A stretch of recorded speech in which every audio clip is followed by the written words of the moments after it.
Buenos días, tardes o noches. Hoy mi compañera Samantha y yo, a lo largo de nuestra presentación, les hablaremos de cómo estas teorías influyen en nuestra comprensión del comportamiento humano y su aplicación en el ámbito de la enseñanza y el aprendizaje. Introducción. ¿De qué trata esta presentación? La presentación aborda tres temas principales en psicología del aprendizaje: conductismo, conexionismo y condicionamiento clásico emocional. Exploraremos los principios fundamentales de cada enfoque, sus aplicaciones en el estudio del comportamiento humano y cómo influye en el aprendizaje y la conducta. En el mundo de la psicología se han desarrollado muchas ideas y métodos para entender por qué las personas actúan de ciertas maneras. Estas teorías y técnicas nos ayudan a comprender cómo se crean y cambian los hábitos y comportamientos de las personas. Estas teorías y técnicas son útiles porque nos permiten entender mejor cómo funcionan las mentes humanas y cómo podemos influir en el comportamiento para mejorar la vida de las personas, ya sea en el ámbito personal, académico, laboral o social. Conductismo. ¿Qué es? El conductismo es una corriente psicológica que se centra en el estudio del comportamiento observable y mediable ignorando los procesos mentales internos, que basa en la idea de que el comportamiento humano y animal puede ser explicado y predicho mediante el análisis de las respuestas a estímulos externos y las consecuencias de esas preguntas. Algunos ejemplos de conductismo incluyen condicionamiento clásico. Un ejemplo clásico es el experimento de Ivan Pavlov con perros, donde asoció el sonido de una campana con la comida, lo que llevó a que los perros salivaran al escuchar la campana, incluso sin comida presente. Modelado. El conductismo también se refiere al aprendizaje por imitación. Por ejemplo, un niño puede aprender a decir gracias después de recibir un regalo al observar que sus padres lo hacen. Condicionamiento operante. Un ejemplo del trabajo de Skin, a quien demostró cómo los animales y humanos pueden ser entrenados para realizar ciertas acciones mediante el esfuerzo positivo o negativo. Por ejemplo, un ratón puede aprender a presionar una palanca para recibir comida.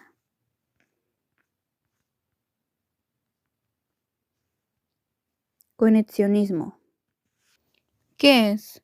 El conexionismo es una teoría en psicología que se centra en cómo se forman y fortalecen las conexiones entre estímulos y respuestas en el cerebro. Se basa en la idea de que el aprendizaje se produce a través de modificación de las neuronas en función de la experiencia. Leyes del ejercicio y del efecto.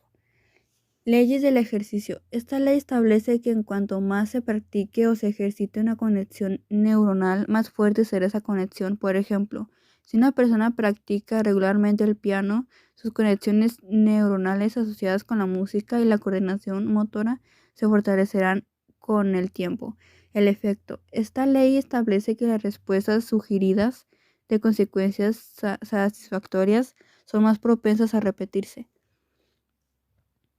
mientras que aquellas seguidas de consecuencias negativas son menos propensas a repetirse. Por ejemplo, si un estudiante estudia duro y obtiene buenas calificaciones en un examen, es más probable que continúe estudiando de la manera similar en el futuro.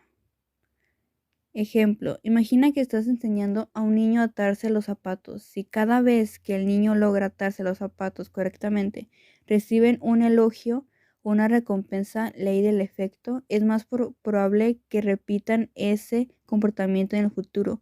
Además que si practican atarse los zapatos todos los días, ley del ejercicio, la conexión entre los estímulos, los cordones de los zapatos y la respuesta se fortalecerá, facilitando el aprendizaje y la retención de esta habilidad.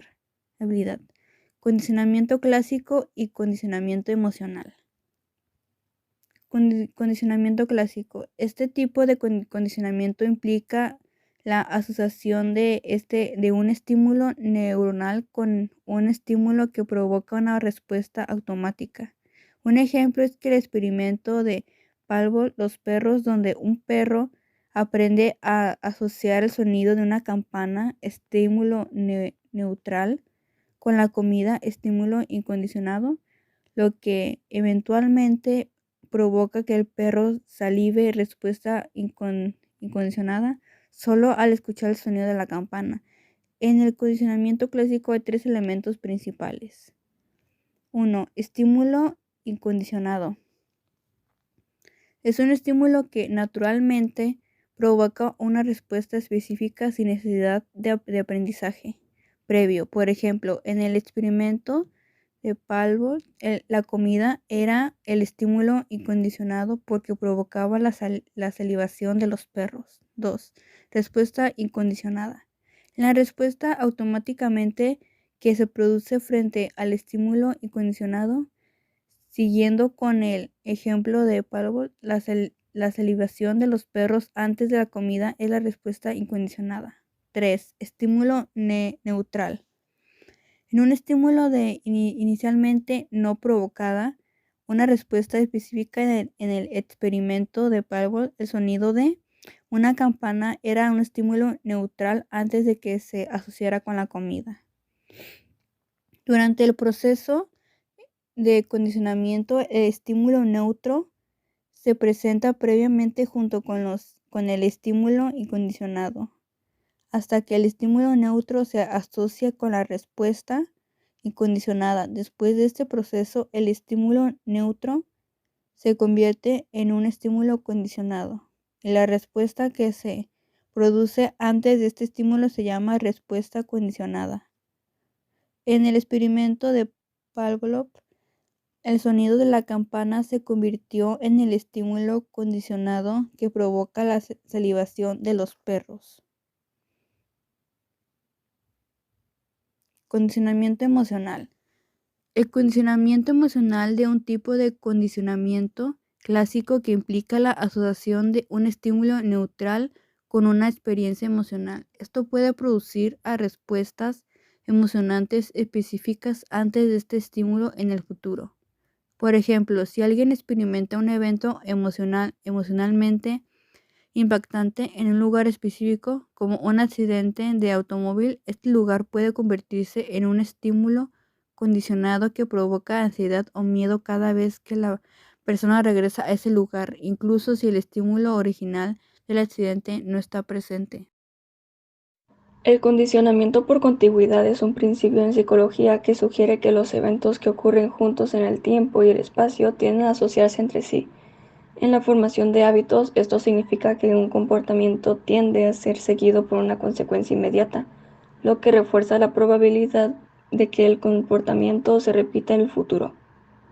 Por ejemplo, si cada vez que una persona va al gimnasio recibe elogios por su progreso físico, es más probable que siga yendo al gimnasio.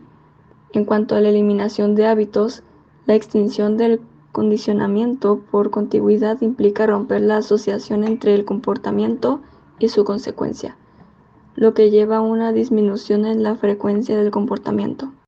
Es decir, si esa persona deja de recibir elogios por ir al gimnasio, es menos probable que continúe yendo con la misma frecuencia. El condicionamiento operante se trata de enseñar y cambiar comportamientos, estableciendo metas claras y utilizando premios y consecuencias para lograrlo, ya sea reforzando conductas deseables o castigando conductas no deseadas. Por ejemplo, imagina que tienes un perro llamado Max y quieres enseñarle a sentarse. Comienzas dando una orden, siéntate, y cuando Max obedece y se sienta, le das un premio, como una golosina. Este premio es una recompensa que refuerza la acción de sentarse, haciendo que Max sea más probable que repita esa acción en el futuro cuando escuche la orden siéntate. Por otro lado, si Max ignora la orden y sigue corriendo por la casa, podrías utilizar un castigo como ignorarlo durante un tiempo breve. El castigo disminuye la posibilidad de que Max vuelva a ignorar la orden en el futuro. El condicionamiento operante se aplica en la enseñanza mediante la definición de objetivos conductuales claros y específicos. Estos objetivos describen el comportamiento deseado y las consecuencias asociadas a ese comportamiento. Por ejemplo, en un aula, un maestro puede utilizar recompensas positivas, como elogios o puntos, para reforzar el comportamiento deseado, como participar en clase o completar tareas. Esta práctica no solo motiva a los estudiantes a cumplir con los objetivos establecidos, sino que también les proporciona retroalimentación inmediata sobre su desempeño.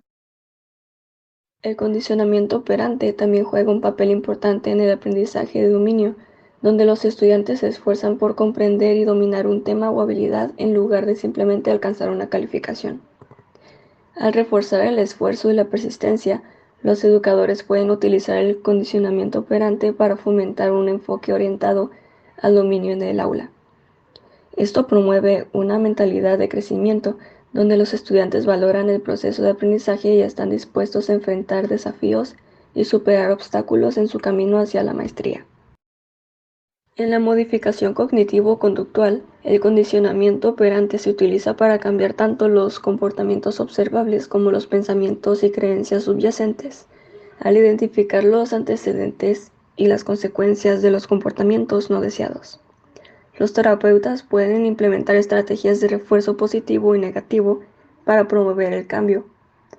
Por ejemplo, en la terapia para trastornos de ansiedad, se pueden utilizar técnicas de exposición gradual y refuerzo positivo para ayudar a los individuos a enfrentar sus miedos y reducir su respuesta de ansiedad.